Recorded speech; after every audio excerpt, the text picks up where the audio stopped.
Hola, ¿qué tal? Mi nombre es Moisés Hernández Villegas y les vengo con el tema de la química en el manejo de la producción. Primero que nada, para abordar este tema vamos a hablar acerca de la deshidratación del petróleo. Esta nos dice que es un proceso mediante el cual se separa el agua asociada con el crudo, ya sea en forma emulsionada o libre, hasta lograr reducir su contenido a un porcentaje previamente específico, generalmente de 1%. En la imagen nosotros podemos apreciar una emulsión agua-aceite y nos dice también la teoría que una parte del agua producida por el pozo petrolero se le conoce como agua libre y se separa fácilmente del crudo por acción de la gravedad.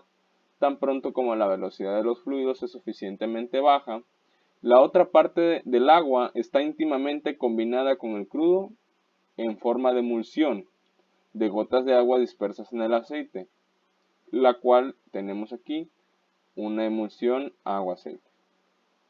Para desemulsionar esta emulsión, nos dice que el agua se combina con materia orgánica a través de compuestos polares, como ya son el azufre, el oxígeno y el nitrógeno, que son solubles en el agua. La desemulsión consiste en separar el agua contenida en el crudo y los métodos más comunes para lograr esto son el método térmico, el método químico, el método mecánico y el método eléctrico, dependiendo del tipo de petróleo crudo y la de la disponibilidad de productos. Nos dice que alguno de estos métodos es suficiente para poder desemulsificar estos crudos. Otro que no mencioné, pero que también es bastante importante, es el método gravitacional. ¿Qué es el método gravitacional? Bueno, el método gravitacional nos dice que es el asentamiento habitacional que se lleva a cabo en grandes recipientes llamados tanques o eliminadores de agua libre, FWKO. Este método se basa en el principio de diferencia de densidades entre dos fluidos, en este caso el agua y el aceite, en donde el agua, al tener una densidad mayor que el aceite, se va a precipitar hasta el fondo y al final, después de un tiempo estimado, esta agua simplemente se retira para dejar el aceite. De ahí seguimos con el método mecánico. El tratamiento mecánico se caracteriza y nos dice que ocupa equipos de separación dinámica que permiten dispersión en fases de la emulsión y este mismo acelera el proceso de la separación gravitacional.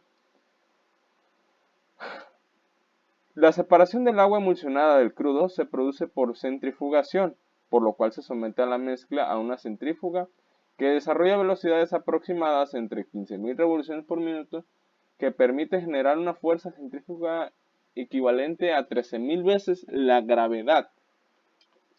Por lo tanto, la separación de las impurezas es mucho más rápida que la gravitacional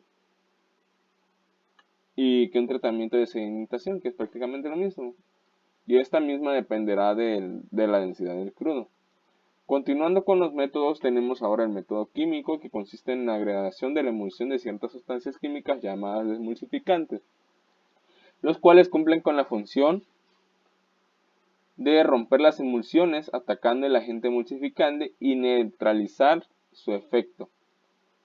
La acción de este mismo se ha tratado de explicar de varias maneras. Una explicación muy acertada nos dice que el desemulsificante es una sustancia que trata de formar una emulsión inversa al existente, bien sea afectando la tensión interfacial o presentando una tendencia de humectabilidad opuesta a la que muestra.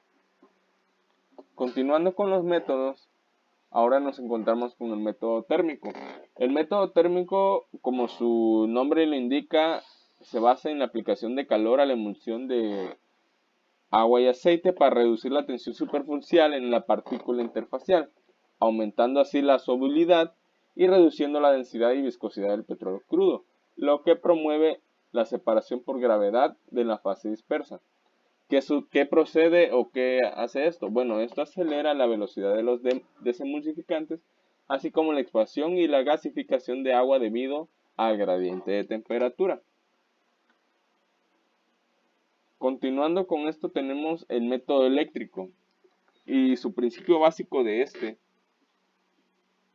consiste en colocar la emulsión bajo la influencia de un campo eléctrico de corriente alterna o continua de bajo potencial para acelerar el proceso de acercamiento de las gotas de la fase dispersa, actuando sobre la composición molecular del agua, como podemos ver en esta imagen.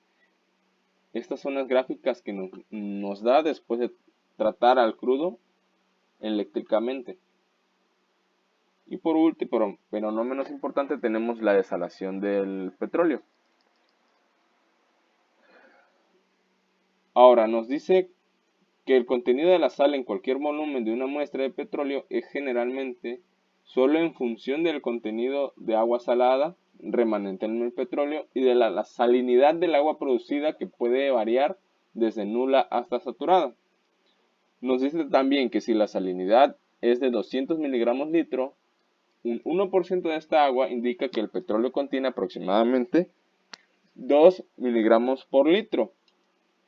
Este petróleo necesitaría un desalado porque el petróleo no cumple con lo especificado en sales, y al no cumplir puede producir problemas en su transporte y corrosión en las tuberías. Por otro lado, si el agua tiene una salinidad de 5 miligramos sobre litro, un 1% indicaría unos 50 miligramos litro, no siendo necesario desalar este. El proceso de desalado consiste en dos etapas principales, la deshidratación y la desalación. La deshidratación para reducir el agua remanente en el crudo en niveles de 0.2 a 1%, y la desalación, que incluye los métodos para incorporar agua dulce como diluyente a las sales emulsionadas y posteriormente deshidratarla o reducir el contenido de agua a nivel especificado.